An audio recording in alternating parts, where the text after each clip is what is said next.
Hello everyone, good morning. কেমন আছো তোমরা সবাই? আশা করছি ভালো আছো। আমরাও ভালো আছি, কিন্তু হচ্ছে মনটা খারাপ। সকাল সকাল আজকে মনটা খারাপ হয়ে গেছে।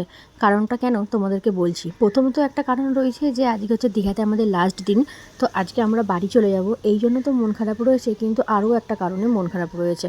তো দেখো, আমরা কিন্তু সবাই রেডি হয়ে নিয়েছি, ওদিকে বোনও রেডি, আমাদের ব্যাগ গোছানোও কমপ্লিট হয়ে গেছে। তো এখন মানে আর একটুখানি পরে আমরা কিন্তু সবাই বেরিয়ে পড়বো। এভরিওয়ান, তো এখন দেখো আমরা পুরো রেডি হয়ে নিয়েছি, রেডি হয়ে বসে আছি। ব্যাগটা পুরো গোছানো কমপ্লিট, বিছানার অবস্থা পুরোই খারাপ। আর এখন ঘড়িতে বাজে হচ্ছে রাইট 9টা। তো 9টার সময় চেক আউট রয়েছে। তো রেডি হয়ে তো বসে রয়েছে, সবাই রেডি হয়ে গেছে। তো এখন সবাই চাটাই খেলাম, চাটা খেয়ে এখন বেরিয়ে যাবো বাইরে। আমরা হচ্ছে সকালে ব্রেকফাস্টটা করে নেবো। তো যাওয়ার পথে আমরা এখন বেরোচ্ছি, তবে এখন বাড়ি যাবো না, এখন আমরা আবার যাবো হচ্ছে মন্দারমণি। তো এই 2-3 বেশ আনন্দের দিনগুলো কাটলো। আর কোনো জায়গায় এলে না দেখবে তখন আনন্দের মনটা বেশ ভরাই থাকে। মানে একটা জায়গায় যাব, তার কত আনন্দ, কিন্তু যখনই কোনো জায়গার থেকে আবার সেই জায়গাটায় যাওয়া হয়ে যায়, আবার সেই বাড়ি চলে যেতে হবে, তখন কিন্তু সবারই মনটা খারাপ। তো দেখো কতটা আনন্দ নিয়ে সবাই কিন্তু আমরা এসেছিলাম, কিন্তু আবার মন খারাপ নিয়ে সবাই মিলে বাড়ি ফিরছি। তো আমাদের হচ্ছে বাস ছেড়েও দিয়েছে, তো এখনও বাড়ি যাচ্ছি না। আমরা এখান থেকে যাব তাজপুর, তারপরে যাব মন্দারমণি। মানে বাড়ি ঢুকতে ঢুকতে সেই কিন্তু রাত্রি হয়ে যাবে। তো সকালে ব্রেকফাস্ট আমরা কেউ খাইনি, আমরা সকালবেলা চাটা খেয়ে বেরিয়ে পড়েছি। তো বাইরে হচ্ছে আমরা ব্রেকফাস্টটা করে নেবো। তো মন খারাপটা কেন সেটা আমি তোমাদেরকে বলছি। তো দেখো, আমরা হচ্ছে সমুদ্রে একদিন স্নান করেছি। প্রথম যেদিনকা এলাম সেদিনকা তো সমুদ্রে স্নান করতে পারিনি, তো আমরা সুইমিং পুলে স্নান করেছিলাম। আর পরের দিন গিয়ে আমরা উদয়পুর বিচে স্নান করেছিলাম। প্রচণ্ড আনন্দ হয়েছিল। তো উদয়পুর বিচে স্নান করেছিলাম, পাক্কা 3-4 ঘন্টা তো জলে ছিলাম। তো সেদিনকে আমরা আর সুইমিং পুলে স্নান করতে পারিনি। তো আজকে তো আমরা বাড়ি চলে যাচ্ছি। তো আজকে সকালে প্ল্যানিং ছিল, আমি আর দিদিভাই বলেই রেখেছিলাম, সকাল সকাল ঘুম থেকে উঠে সমুদ্রে গিয়ে আরেকটু স্নান করে আসবো। 5:30 থেকে কিন্তু ঘুমও ভেঙে গেছে। তো উঠেও পড়েছি, দিদিভাইকে ফোন করলাম। তা দিদিভাই বললো আজকে তো বাড়ি চলে যাবো। তো আমরা জানতাম না যে হোটেলের চেক আউট টাইম করা, আমরা জানি হয়তো 10টা-11টা হবে, জানতাম না যে সকাল 9টার সময় চেক আউট রয়েছে। তো যাই হোক, তারপরে দিদিভাই বলে থাক আর একটু পরে ওঠো, পরে উঠে তারপরে আমাদেরকে স্নান করে আসবো। আমি, দিদিভাই, ওদিকে বোন, আর ওদিকে তো সঞ্জিতদা যেতই, আর দুটো দাদাভাই রয়েছে তারাও যেত, কে স্নান করে আসতাম। কিন্তু যেই শুয়ে জেগেই ছিলাম, ফোন দেখছিলাম, কেউ ঘুমায়নি। কিন্তু তারপরে কী হলো, যখন আমরা রেডি হয়ে বেরোবো তখন এসে বললো যে 9টার সময় চেক আউট রয়েছে। তখন তো একদম পুরো মনটা খারাপ হয়ে গেল। তখন দিদিভাই, আমি বলছিলাম যে বোনেরও মনটা কিন্তু বেশ খারাপ হয়ে গেছিলো।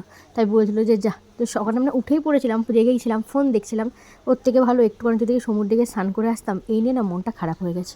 তো কী আর করা যাবে। তো দেখো, এখন আমরা চলে এসেছি তাজপুরে। তো এসে কিন্তু রাস্তায় কিন্তু আমরা সকালে খেয়েও নিয়েছি। সকালে খেয়েছিলাম পরোটা, তরকারি। আর এখন চলে এসেছি তাজপুরে। আর তাজপুরেও আজকে সমুদ্রের ঢেউ প্রচণ্ড পরিমাণে। তো এখানে সবাই এখন বসে রয়েছি, বসে চাটা খাবো। এখান থেকে আমরা এখন দুপুরে খাওয়া দাওয়াটা করবো না এখন, কেননা বেলা বেশিটা হয়নি। তো আর সকালে এই সবে একটুখানি আগে ব্রেকফাস্টটা করলাম। তো আজকে কিন্তু প্রচণ্ড পরিমাণে সমুদ্রের ঢেউ। আর এইদিকে দেখো দোলনা রয়েছে, তো এই দোলনাতে বসে সবাই দোল খাচ্ছে। বড় বড়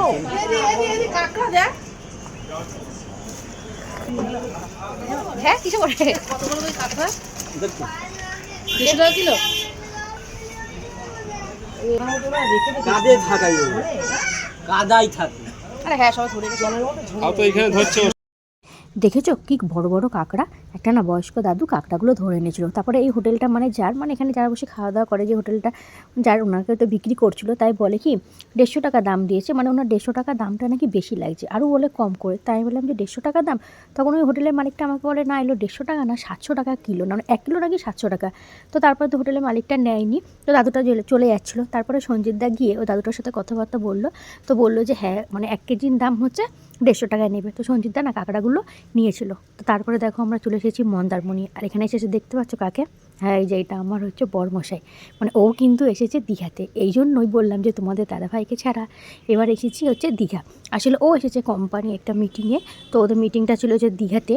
তাই আমরা যেদিনকে এসেছি তার পরের দিনকা ও সন্ধ্যাবেলায় ঢুকেছে মন্দারমণিতে। তো মন্দারমণিতেই রয়েছে। তো আমরা যখন মন্দারমণিতে ঢুকলাম তোকে ফোন করলাম। আর এখান থেকে 2 মিনিট দূরে ওদের হচ্ছে হোটেল। তো তারপরে চলে এলো, এখানে এসে দেখা করলো। আর মনটা তো এখন আনন্দে ভরে গেল। তো তারপরে আমরা চলে এসেছিলাম এই বাজারটায়। তো এখানে এসে বোন হচ্ছে একটা ব্যাগ পছন্দ হয়েছিল, ব্যাগ নিল। তাছাড়া তেমন কিছু কেনাকাটা করিনি।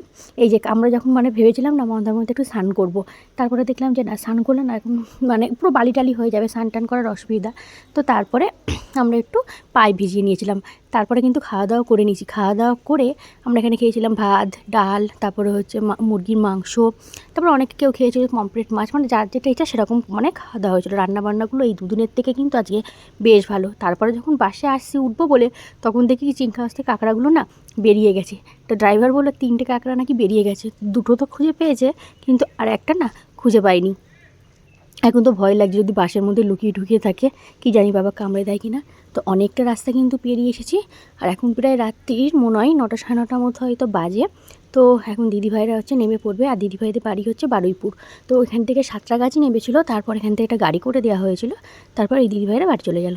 তারপর আমরা এখন চলে এসেছি হচ্ছে, এটা হচ্ছে চাকদার হয়তো একটু আগে, তো হোটেল বাঙালিয়ানা।